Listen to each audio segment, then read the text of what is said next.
Welcome back to stage 34 of the Stage Brief. I'm your host, Josh Morgan. I've got Dave and Tom with me here tonight. On tonight's Course of Fire, we've got the Racegun Nationals recap. We've got the Galactic Pistol Alliance match at the Lower Providence Rod and Gun Club. We've got the Ahnalani Monster match, and we're going to talk about the Anatomy of a Miss. So, without further ado, this weekend in Southern Utah, Practical Shooters hosted the Racegun Nationals. Out of that, we'll recap the division winners in a couple of races. So PCC was won by Max Leograndis. Limited was won by Mason Lane. Limited 10 was won by Shane Coley. This is the first time Limited 10 has been a contested division in the last 4 years. We have Limited Optics winner Adam Grimm, a new name to me. I'm sure people know him locally, but I've never seen him on the national stage. And then Christian Seiler, again, maintains his dominance in open. So, right off the rip, when we were tracking scores here, the first thing I noticed was Mason Lane had a come-from-behind win in Limited. It did not look like he was going to be able to pull it out until the end of day 3 here. It was him and Gianni with Scott Brown in a very, very close third, and he was able to pick up a lot of points in the last 3 stages. So, well played, Mason Lane. He has been an iron sight monster the last few years, and he picked up his 3rd limited national title. So, huge congratulations to him. Anything you guys were tracking in the races, or anything that caught your guys' eye? I'm tracking Larry Coons. He did well. LK number 34, shooting in the running sun. for first. Where did Larry on the first stack up day. in the senior division? Oh, don't worry. I'll pull that up while we're talking about our other races. I'm looking right now. I don't see him right off the bat, so And it's not a good then sign. other local GM, Brian Weiss. Actually, no. He's not a senior in USPSA. He's an IPSC senior. He's not a USPSA senior. Oh no, he was in a standard. Well, field. still though, for IPSC World Shoot, He shot 69%. Very Larry of him. He's gonna fucking hate that. Larry, just know that we love you, and Just regardless the of your number, Larry, percentage, not performance-wise, just based off the number that you shot. It's a funny number. you're 100% in our heart, bud. Any other races we were looking at? Yeah, Well, I was Max- watching PCC 9 times in a row. because Max. It wasn't a super hefty win this time. Well, it ended up a couple percent, but it was very close for a long time. I wasn't tracking it Very stage by worried. stage today to see when Dave he pulled was- away or you were how he very pulled away. worried. But days 1 through 2 was much closer than I ever thought it would be, especially after watching him shoot a rifle a couple times this year. When Yep. is it okay for him to lose? At 10? Whenever he wants. Never. That's like asking when's it okay for Graffel to lose. At 10? Once you're that dominant, you just have to maintain that Well, no, level like- of dominance. Okay, Yeah. no, but like he's won 9 in a row, all 9 PCC. What about 10? Do you think he like after 10? Do you like kind of let your foot off the gas? Like 11's not like No. you just keep Eh. going. He's pretty young. Try to And go for running 20? PCSL is basically the same game of the PCC, so there's no reason that his skill set should drop off here. What if he wins 20 in a row? Is that enough? No. Jesus. It's never enough. Also notably in the PCC race, Mig Valencia, 3rd place, is a junior shooter. So that's kind of interesting to see a younger guy be that high up in a race that contested. And then Justine Williams, again, typically we don't see lady shooters that high up in the division finish. At 6th at 92%. A phenomenal finish for her as well. So a lot of category moves within the PCC division as well. Yeah. That's a I fun was little tracking- factoid right there. Brian Weiss and also, oh my God, Chris Galnett, who were both shooting. Well, he was shooting open. And And how did that go? Galnett finished 22nd at 85% basically of Seiler, and then 83% in LO for Brian Weiss. So I'm sure they probably wanted to do better, but that's pretty good against some really tough competition. All right. So while that was happening out there in Utah, we had our own little matches here locally. I got to shoot the Galactic Pistol Alliance match on Saturday with Tommy Coltez, a shooter at Guardian who shoots with Dave and I a lot. And so we got to shoot the Galactic Pistol Alliance match. It was a good time. It was a very well-run match. From my understanding, Lower Providence is switching from IDPA to the Galactic Pistol Alliance seemingly permanently. So they're not going to run their IDPA matches anymore. So that'll be interesting to see in the future. It's always Very good to good see job GPA expand. Oh, absolutely. Abolishing, what's it called? IDPA. Yeah, horrible game. Tommy K, our first stage, we had a target that we had to shoot from retention. And Tommy K looks at me and goes, how do I, what does retention mean? I was like, so you're going to draw the gun from your hip, fire 2 rounds. And he looked at me and he started laughing. And I was like, I know it sounds like I'm fucking with you right now. Like, this is definitely something we would say as a joke, but I'm being dead serious. Like, this is what you have to do for the stage right now. Yeah. They teach you. USCCA, on-sighted fire. I learned it at Guardian. Yep. And boy, did we do it. We clacked 2 off at the hip, down 0, both shots. We were out of there. So it was a good time, and it would have been a great match finish, but we'll get into the anatomy of a miss later. I did blow it. I like I've seen an IDPA, and I saw it on that GPA stage where the target's so close that they cut out the down 0 zone because they know you're not going to miss it. I think that's a little silly. Yeah, the retention shot, I could have just missed both rounds. Why even put the target there if we know we're not going to miss it? Just pretend. Just pretend, yeah. Just yell bang bang and take off running. Just put two into the berm and call it a day. 2 into the sky and run off. First 2 in the gun has to be blanks. That is a good point. You could potentially miss and just count 2 alpha. That would be pretty dramatic to miss a target within 1 yard of you. Like, it would be fairly really that obvious. close? I didn't see 1 yard? Yes. My retention shot, my muzzle was almost touching the target, in the gap of the 0. It was very, very close. Wow. And then, Tom, you and I went and shot today at the Analani Monster Match. It's an annual affair. This was my first and probably last trip to their Monster Match, and this was your second. How did you enjoy the match today? Man, last trip. I liked it.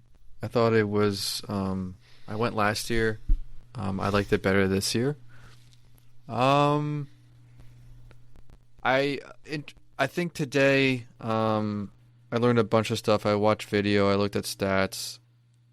I always feel like I'm losing time in splits, but it's not really true. Although I am losing 0.7 to 1 second in splits on average on a 10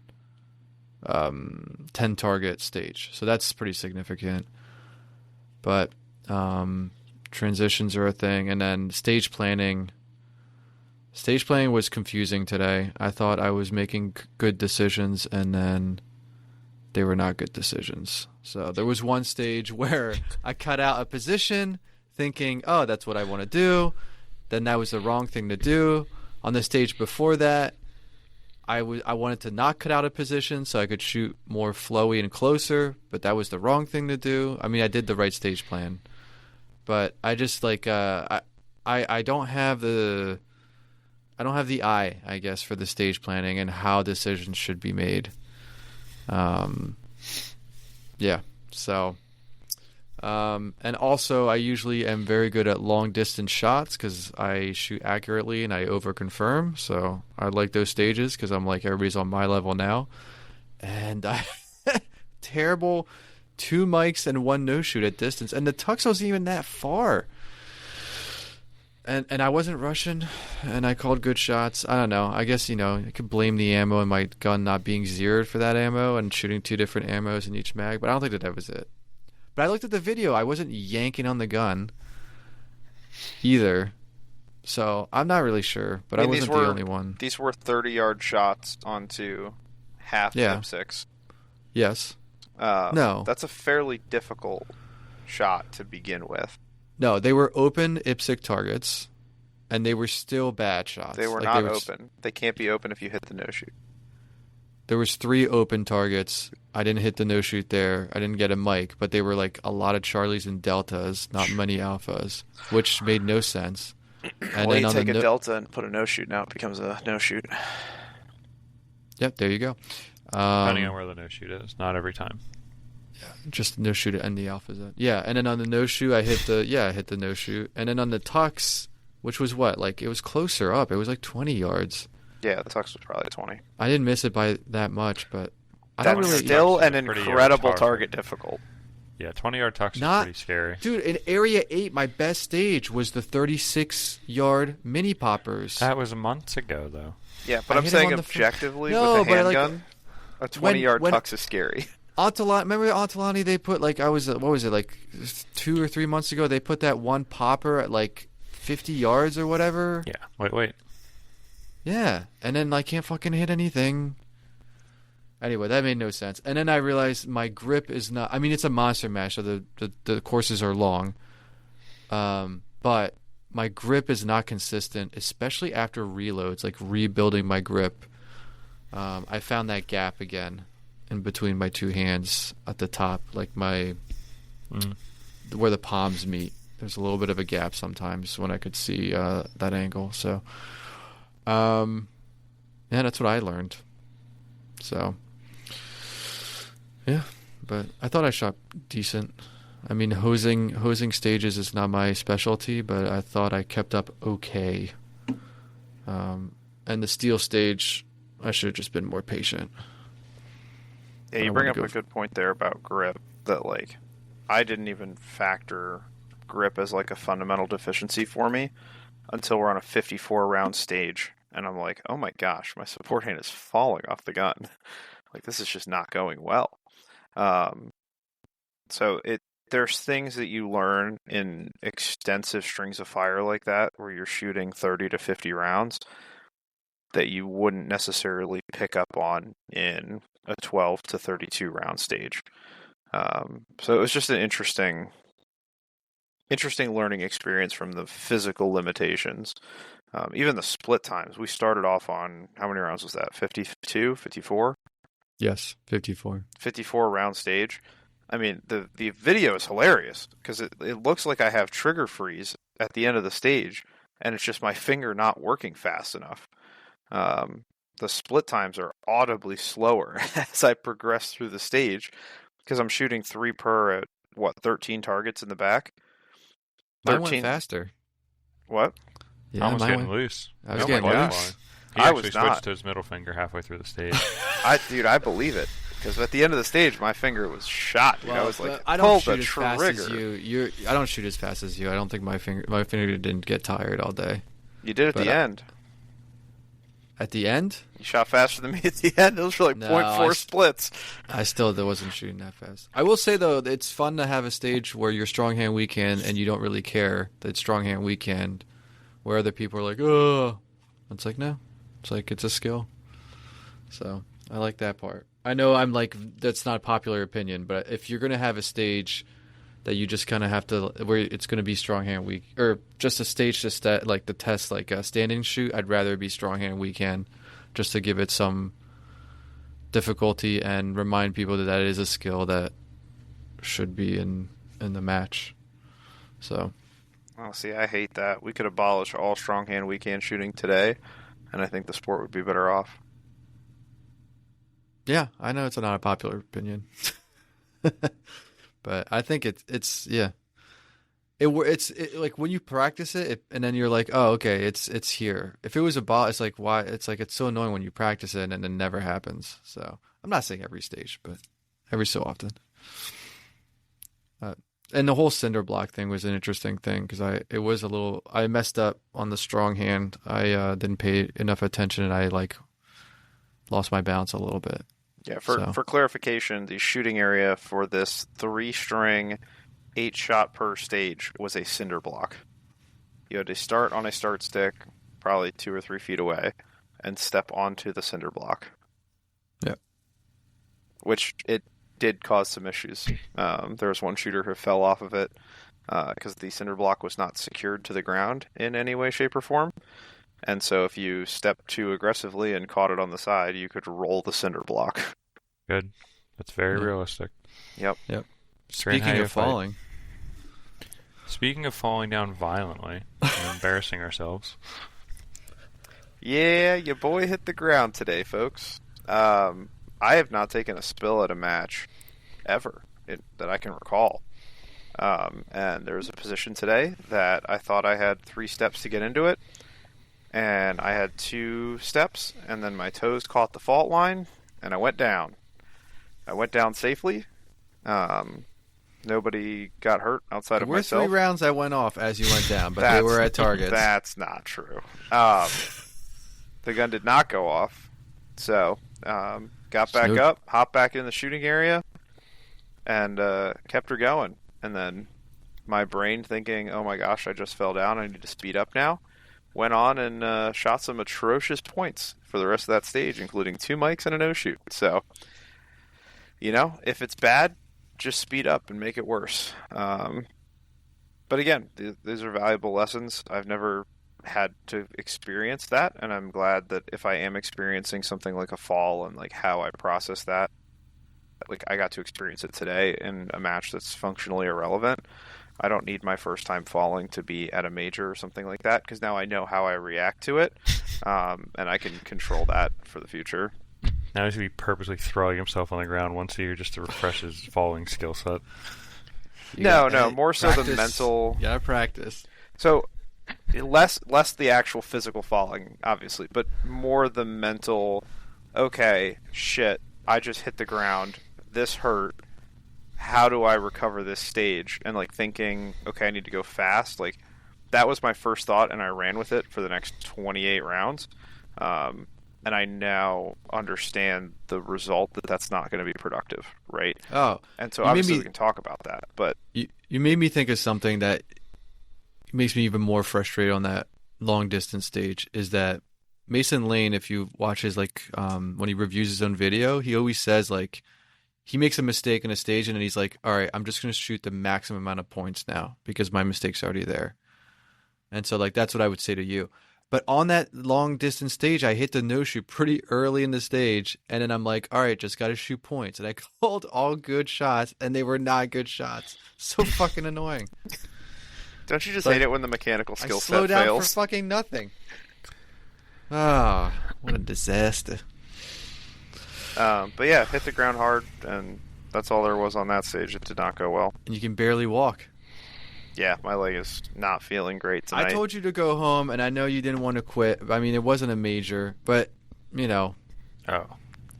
Every match, Tom, is treated like a major. I have never quit in the middle of the match, and I have no intention of starting. I mean, right, well, the way I think about it... Handgun Nationals 2022. Trigger spring explodes. He doesn't quit. Was that 2022? When was that, Josh? That was 24. That was last year. You think a blown knee is going to slow this guy down? But that's like a physical injury, dude. Yeah, he was like, ugh. You're gonna take a spill at a major match, and so like you have to be able to work through that. I'm not gonna quit at nationals if I fall and hurt my knee. I know.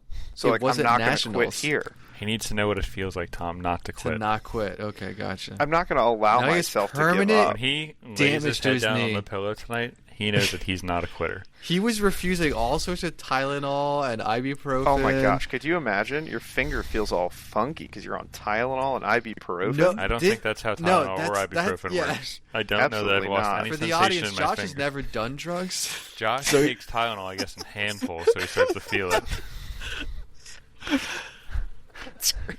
Oh my gosh. He's like, 2,000 milligrams? That's not too much. Anyone listening, this is not medical advice either, because we had that dry fire snafu with Tommy K, so this is not my God. medical advice. That's a joke. We have to preface everything we say now with that's a joke or that's not Please a joke. read the labels on your medication before you take it. Dry fire with dummy rounds, not real rounds. Yeah, what I think is interesting, though, not to belabor this point anymore, but the fall taught me a lot. Oh my God!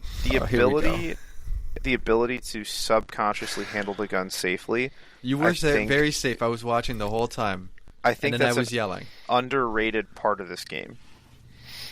Like I think the subconscious gun handling and being aware of what's safe and what's not in the moment, without making conscious effort to be safe, I think is something that's overlooked by a lot of people, because when I'm falling, my first thought was not, oh my god, don't point the gun up range. Like, that just happened naturally. My first thought was like, okay, I've hit the ground, nobody yelled stop, I need to get back in the shooting area. And I was able to do that safely without worrying about the gun, because moving with the gun, getting in awkward positions and out of awkward positions with the gun is all part of what we have to do to compete. Yeah, I like that. I think a lot of that comes from how you were introduced to guns in general, or wherever your upbringing into guns were, and then you obviously refine that and make it better as you keep going, or more subconscious as you keep going. But we see so many people that like really struggle to keep their gun pointed down range, even just doing basic tasks. And even right after you tell them, hey, please keep your gun pointed down range, it's a lot of brain power to run across the back of the stage for some people and keep it pointed down range. I wish there was honestly a little more time spent on that with newer shooters. But everyone wants to go fast right away. And then I think if we focus on like the gaming part of it too quick, we lose sight of the, hey, we're holding a gun still part of it. Yeah, I agree. If we can't do it safely, then whatever skill we're trying to execute isn't worth it. Like, if you do the coolest uprange reload ever, but you point your loaded gun at somebody, it's not that cool. Like, just like at Area 8, for example, would be a good match. That happens sometimes.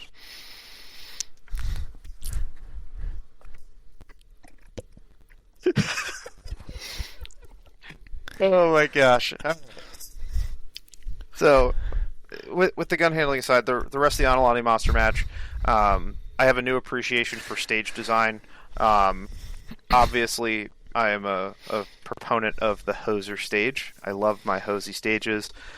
But after seeing what happens when you throw up 4 walls and 13 targets and you shoot each one 4 times, it's like, alright, well, these stage designers are awesome, and I appreciate all of you dearly.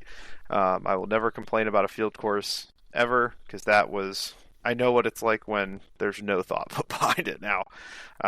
And so I didn't have an appreciation for that before to the degree that I do now. What makes a good and a bad stage is something that I never really gave much thought. And after shooting today, it's definitely more clearly defined for me. And then in terms of overall performance, we ended up in, 10th in carry optics at like 83%, which not super thrilled with. The shooting itself was not great. I had a number of ammo problems where the gun didn't cycle Fiocchi for some reason, so I have to go. It's Fiocchi. Fiocchi. It's Fiocchi. Fikaki. No, Fiocchi. All that's going to be for a different gun, because the CZ did not like that and cost me in some big ways, but it is what it is. What runs we learn ammo from it. flawlessly compared to your really picky CZ? Jesus Christ, the Walther is PDP my steel Walther frame. PDP steel frame match. I was thinking about it in the drive Chamber home on too. That bad boy, she'll eat. She will eat. Give me your Shadow 2s when you buy your steel frame. Yeah, Josh is switching over. He told me the other day. No. Yeah, he knows. There's no He's been talking about it. Tommy K is very much ready to go to the Walther PDP. Yeah, Tom already has his. He has his finger on the order button. Oh yeah. He's just waiting for Sean to help him out. He has the PDP. You're talking about the steel frame. Oh yeah, the steel frame. A couple of listener shout-outs. We had Jack Hirschman came and talked to me today. Carol Paulo came and talked to me today. We had Sammy Salehi, Habibi Tactical, on our squad today. He was a fun guy to shoot with.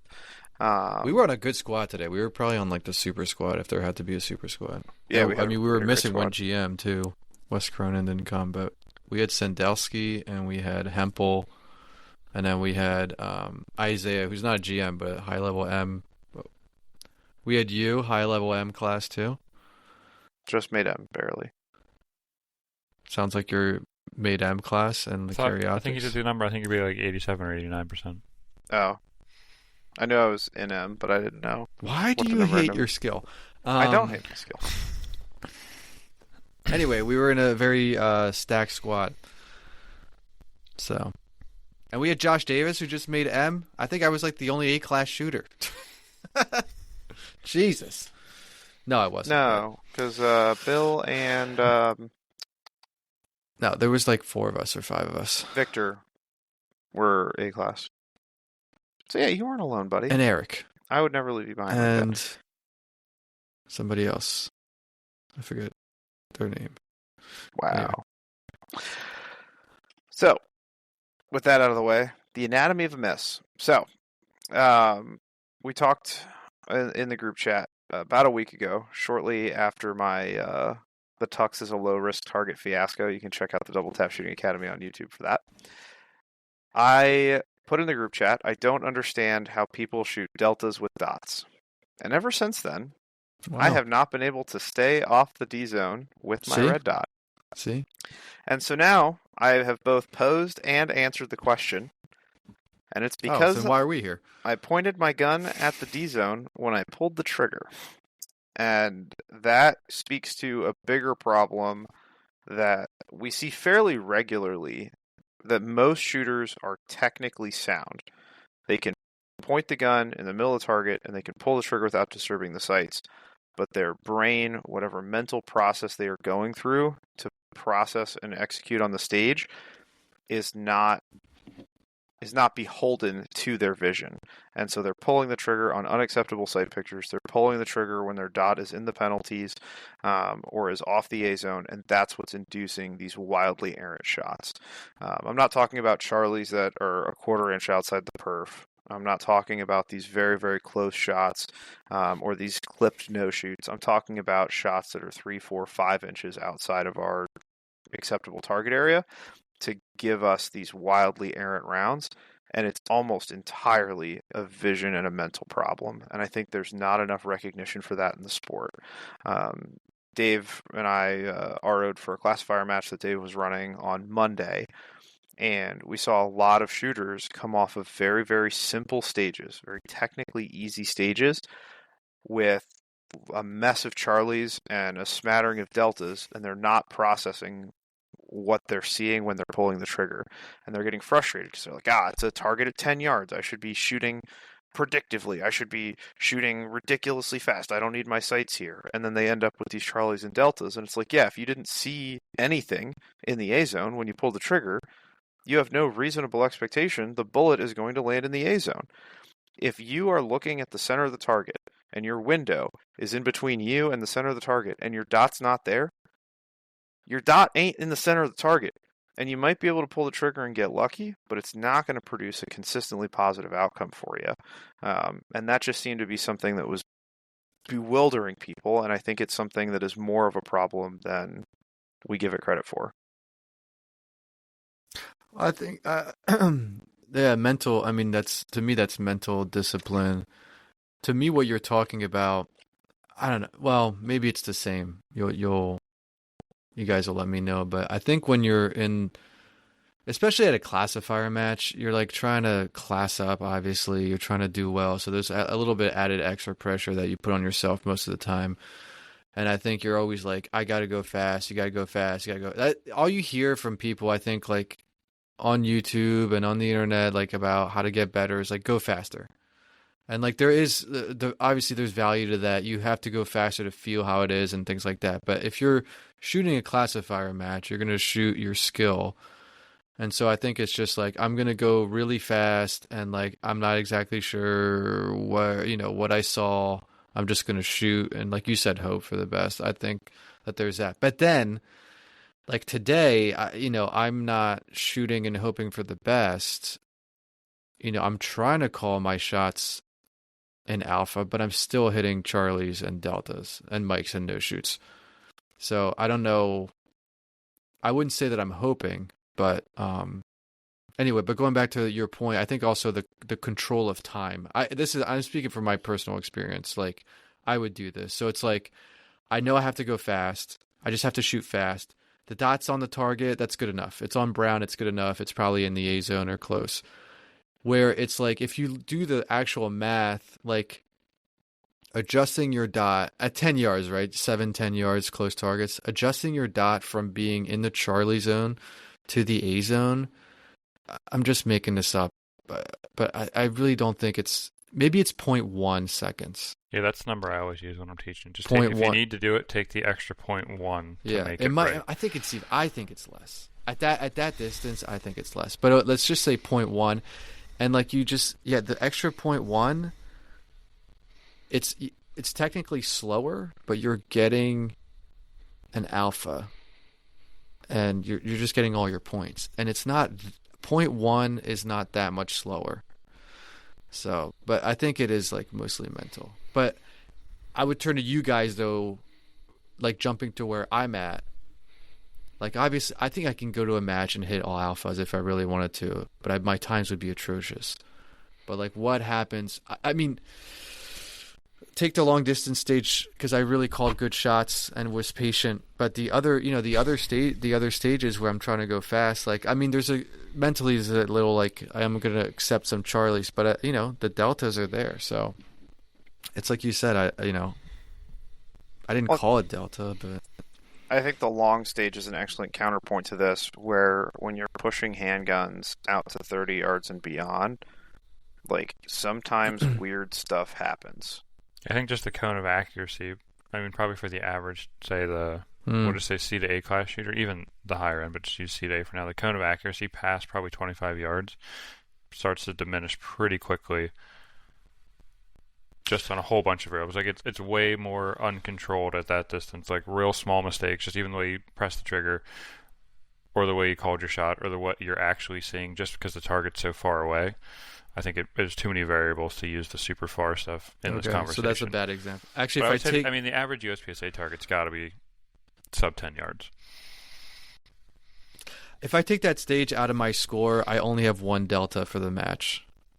So and the other 7 came on that. Okay, so that's a bad example. But like still, I think that most of it, or the bigger thing is people shift their mind solely to speed and give up most of their visual discipline. Like it's exactly like Josh said. I used to say during class, if your dot is not pointed where you want the bullets to go, why would you ever expect the bullets to go there? Because I have to go fast. It's just such an eye-opening thought when people stop for a second. They're like, okay, I want the bullets to go there, but I'm not seeing what I need to see to make the bullets go there, but yet I'm expecting them to be there. Because you want to go fast. Right. Yeah, but I know that that's like the logical thing, but I can get a person like me, I can get alphas all day. I can put, but I will be going slow. Mm-hmm. I mean, very, very slow. Mm-hmm. So I have to push my speed, and I have to just accept I'm not getting all alphas. I'm going to get some Charlies, and sometimes some deltas, etc. So I think it depends what you're doing. I think if you're practicing or you're using a local match to practice, that's one thing. But like you said, a classifier when there's the pressure, it makes no sense. And if you let's say you hook up, then it was just luck. It wasn't really your skill. Right. Yeah. Well, I think there's levels to this. Like there's the lower level of this where it's I don't need to see anything because of a target's distance, which I think is maybe foolish in its pursuit. And then I think there's the next level of I know I need to see anything, but I can't hold myself accountable most of the time. And then there's I know I need to be accountable, but I can't hold myself accountable occasionally. And then there's the full accountability at the very top end. But I think within that visual accountability, there's also some margin for error there. Like you have to be willing to press the trigger on a high probability alpha. If you press the trigger on 100% alpha all the time, you'll be off pace. If you press it on a 98% chance alpha, you're going to be much better off. If you accept the possibility of a Charlie for the probability of an alpha, you'll be in a good spot when you're predetermining sight pictures.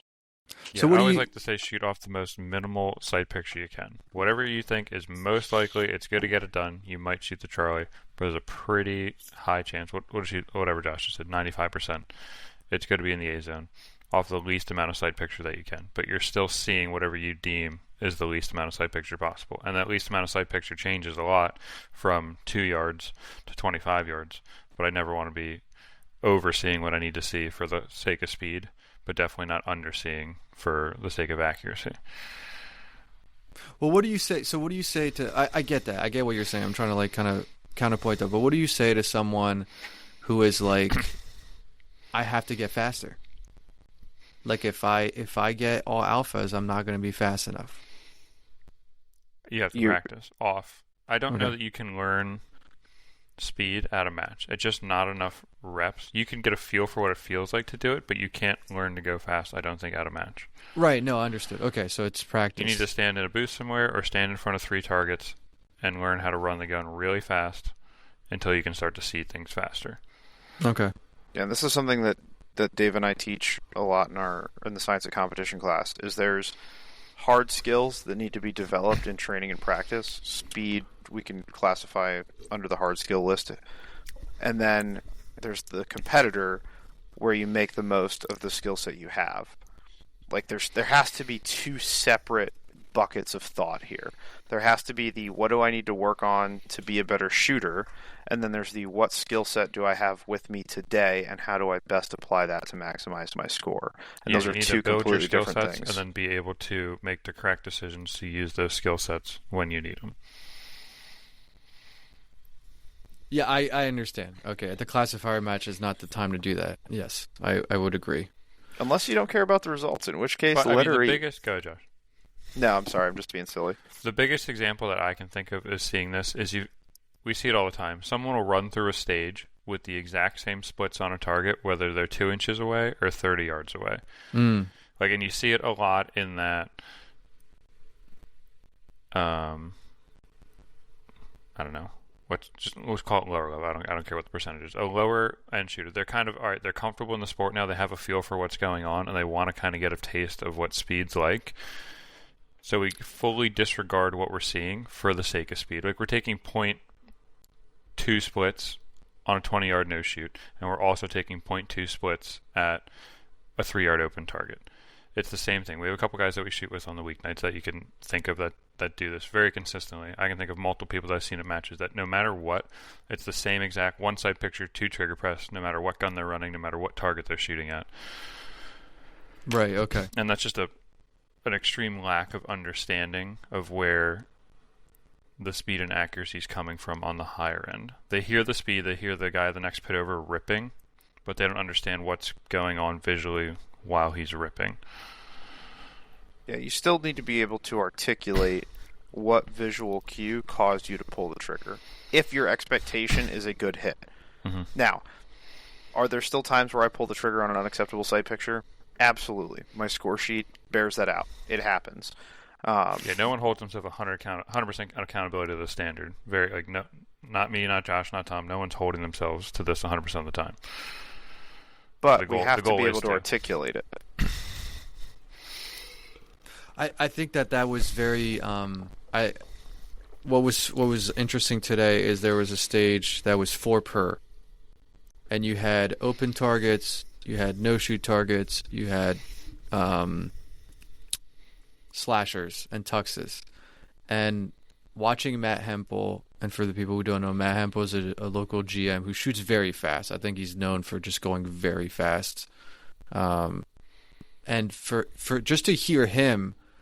The cadence on the open, not very far targets, but the cadence on the open targets, and still the no shoots, the tuxes, and I was like, oh, okay, I can do that. Like, just to hear him even like, quote unquote, slow down, but getting more of a sight picture on the harder targets, it's like, okay, if he's doing it, and he's a GM, you're like, okay.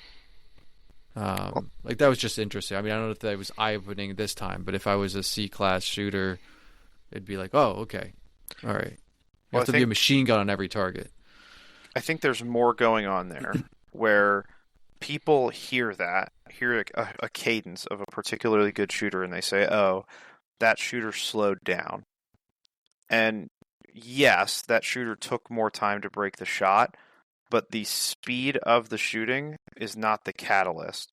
The catalyst is how much time it takes to process the acceptable sight picture. That's a good point. That's well said. We're not slowing down. It's not a slow down thing. It's a see more thing. Right. I'm not actively saying I have to go slow on this target. I'm actively thinking I need to see what I need to see on this target before I pull the trigger.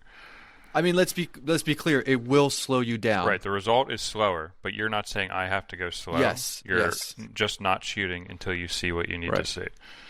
Because you can miss slow. You can miss slow all day.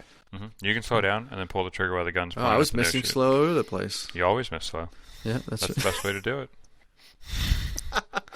All my shots were going low left. What's that about? If you're gonna be slow, you might as well be inaccurate. Yeah. I always tell Josh, if I'm gonna mess up, I'm gonna do it real fast. You can outrun mistakes in this game to an extent. With the way that we're scored and the penalties for misses and no-shoots and things like that, you won't win matches doing it consistently, but if your speed is on pace, you can eat a mic and still be in the 85% range. You're not going to win matches if you do that more than a handful of times at over 30 stages, but you have to be mechanically sound enough in terms of raw speed to make that work. In the middle of the pack, you absolutely cannot survive that. So you have to be able to see what you need to see because your speed's not there yet. And it goes both ways. It's kind of the sort of dichotomy of a shooter, right? If you're fast enough, you can get away with more. But when you're in your developmental process and you're still up and coming and you're still putting in a lot of effort into the fundamentals, you're not fast enough, so you have to be accurate enough. But that's not your focus. Your focus is being fast enough. Yeah, I don't know if that made any sense. It does. Yeah. Okay. When I was in the B class, like C class, B class, like I didn't win stages. I won against other people. You won matches. Yeah, Not I won just majors. stages. Yeah. I won nationals. And no, but I would beat similarly skilled shooters who were faster than me because I shot more points. But then again, that's like it's like you said, it's like that weird area where but now like I have to shoot all the points or most of the points and also go fast. It doesn't like there's not many stages now where I win because I shot more points if I go slower. It's like at the lower end of the poll, there's very little correlation between speed and accuracy. Like people are doing one or the other most of the time early on. They're either going real fast, or not real fast, but fast, or they're shooting all their points. Yep. And as you come up, you can start to mix it. Then you get a feel for mixing it, and now you have to mix it faster when you go to break through, say A or M. Like maybe around the A class levels where you start to figure out, okay, I can mix points and speed a little bit, but now I got to do it faster. Yes. It's hard. And what gets you out of C class does not get you out of A class. Like, the focus for skill development is fundamentally different. I wish, because if you can show up build C class. If you can build an efficient pattern in your shooting, you can move up fairly quickly. But when you hit that wall in that high B, low A range, and you're trying to push through that, like, that is a much higher degree of skill. It's like the 95% is halfway to 100, right? Like, it takes a ton of effort to get to that last little bit in the classification system. And so it's tough to make that switch from, like, this is the pattern that has been bringing me success. I need to discard that. I need to sacrifice that mentality. I need to be done with it. And I need to bring in a new, more aggressive mentality. I need to bring in a new, more durable training program. I need to bring in a different mindset to matches, because what worked for you up to this point is not going to continue to carry you forward. And this is true, say C to B, right? What got you into B probably won't get you out of B. There has to be something more than what you've done, and you have to be willing to leave what you've learned behind. I hate that. That was awful. I wish I could just... No, I mean, it's well said. That's where I'm at. And you got to commit when you go to make the push to the next level. It's going to suck for a little bit. Like, everything you've been doing real well, when you push into that new zone of, like, uncomfortability, it's all going to suck for a a while. But yeah, that's hard. It'll get better. That's hard like, to push through. You're not going to shoot good when you're learning to go super fast. Like, your points aren't going to be there. But they'll catch up. I mean, last fall, I was in a dumpster. Like, it was just bad. Yeah, you're going to quit. You had your guns on Gunbroker. It was almost at that point where, like, I would leave the Thursday night practice matches. Like, what am I wasting these rounds for? Like, I shot 70% today. Like, what are we doing? And I shot the best this year that I've ever shot in my career. Like, a mere month, 2 or 3 months from oh my gosh, this is such a colossal waste of my time, to these are some of the best matches of my career. Like it, it's the breakthrough happens that fast. You make a decision, you continue to keep going, you push through those struggles, and you learn how you as a shooter need to grow and how you as a shooter need to develop. And what motivated me is not going to motivate you, and the breakthroughs I had might not be the breakthroughs you have, but if you keep going, you will figure out more about yourself to push through those plateaus. Well, I think that's okay. All right, I'm glad you said that at the end because you were like the way it sounded was like just one day it's just gonna happen. Which I get what you're saying. You're breaking through that like plateau or that barrier, but the last part is the most important. Like you have to make a commitment and you have to keep working at it. It doesn't just come. No? No, sorry. The phrase. He was making fun of the fact that you said "come," Tom. Oh, I'm sorry, Josh. I thought we were mature adults here. No, we're not. Correct. Okay. Yes, it's not just going to happen magically, right? You have to continue grinding through the parts that suck. You have to continue putting effort into this if your expectation is to beat that plateau. But plateauing is totally normal.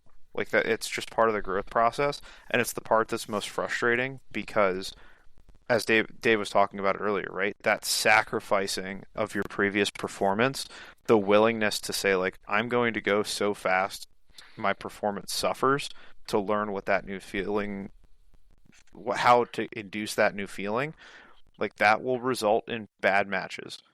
And if you decide to practice being a competitor with that new mindset, it's not going to go well.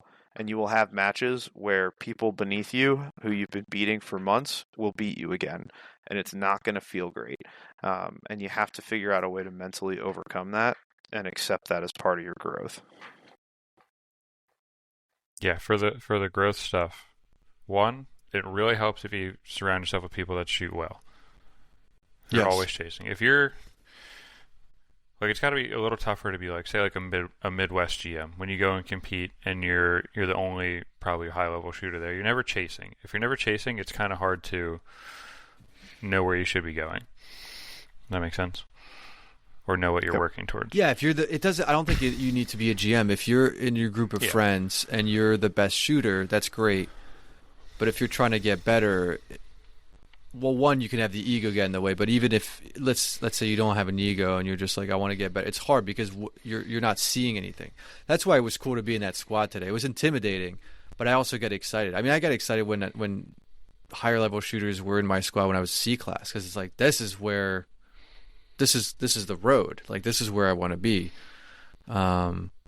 So agreed. Yeah, it definitely helps if you're surrounding yourself with better shooters. Yeah, my best feeling local this year is when we shot with Brian Baez. Yeah, at York. He's one of the fastest shooters I've ever seen. Just as far as just raw speed and movement, one of the fastest shooters I've ever seen. So chasing him all day or shooting with him all day and being just, I think, one miss away from beating him is a very good way to go through a match, trying to figure out what a new level of speed feels like. And like the example I like to give is like you have to, when you're practicing or trying to move up on your speed specifically, like take your favorite drill that you're really good at, you can run all alphas on, and then give yourself permission to miss. Like give yourself permission to shoot half Charlies on it for the sake of speed. And just, I think me and Tom do it sometimes when we go to Anilani to practice. It's like go hard until you break down and just stay right there for 10 reps. And most of the time the hits will start to catch up at that speed. That's true. You just got to make sure there's some type of accountability. You got to see the time and you got to track your hits. You can't just go through your practice saying, all right, that felt better or that felt faster. There's got to be some type of number. There's got to be some kind of scoring to it. You don't have to run your hit factor every time if you want, but at least count your Charlies and at least know your time. And just stick there. Once you find that breakdown point where you start to lose comfortability or your hit starts to deteriorate, just stay there. Don't go back to the comfortable zone. I guarantee the hits will catch up eventually. Yeah, there's no reasonable expectation your eyes will suddenly begin to track faster if you've never given them the task of tracking faster. You have to give yourself the opportunity to succeed, and in doing so, you open the opportunity to fail. I'm going to put it on a shirt. You don't know, you have to go fast to know what fast feels like. Put the whole podcast on the shirt. This entire thing will just be one paragraph on the back no, of the shirt. Of course. The manuscript just on the back of the shirt. Speaking of people who went a little too fast this weekend, we had a ND. Perfect segue, Josh. Oh, wow. Thank you. I appreciate that. The dot is not on the target. I try really hard.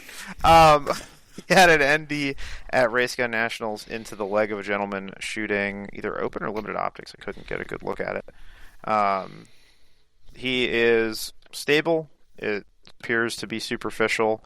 And at the end of the day, he was okay. He asked to rejoin the match, which you can't do if you shoot yourself. Unfortunately, why not? That's weird. a DQ. Yeah, you get to go home. But it did open the door to talk about medical training at matches. Can we make an accurate judgment based off of a video? Everyone and comes things out like of the that? woodwork when something like this happens. Oh, we're coming out of the woodwork right now when something like this happens. We're jumping Josh on carries... That RO wasn't giving him mouth-to-mouth immediately. Like, who cares? The video is 10 seconds long, and the whole world's like, why is there no medical attention being administered? Oh, is that a thing? And we can't Yes. see the gun. Oh, we 'cause we you don't know can't where see the gun anything, went. We yeah. don't know what the camera ROs were guy is doing. pointed after he shoots himself. The camera guy's got it pointed at the moon. You get a glimpse of a little bit of blood on it. It's like, we have no idea what else is going on. Do you have a tourniquet, Josh, on your belt? People are so quick to put a tourniquet on stuff. A tourniquet's not always the answer. And a tourniquet, if you don't Around need the it, can neck, cause yeah. more harm than good. Dave, no one you gets just that. don't understand. They just hear some cool guy online like, he needs 6 tourniquets on that. Take my stop the bleed class, and Or you'll someone's like, understand he what to could have do. hit an artery, or he could have hit the femoral artery. Well, if you look down and there's not a lot of blood coming out of his leg, he probably didn't hit the femoral artery. So we can take that out of the equation. The little bit of blood is a pretty if good he's still indicator. alive after 20 seconds, he probably didn't hit it. That's Dave's decision to put a tourniquet on Don't something. do anything for 20 seconds, and then you Count to 20. If they're dead, we need a tourniquet for sure.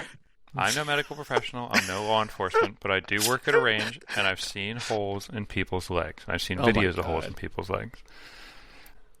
If it didn't hit anything, it doesn't bleed that much. You don't need a tourniquet on it. You just put your little finger on it, or you pack the wound with some stuff, and you wait till emergency services get there.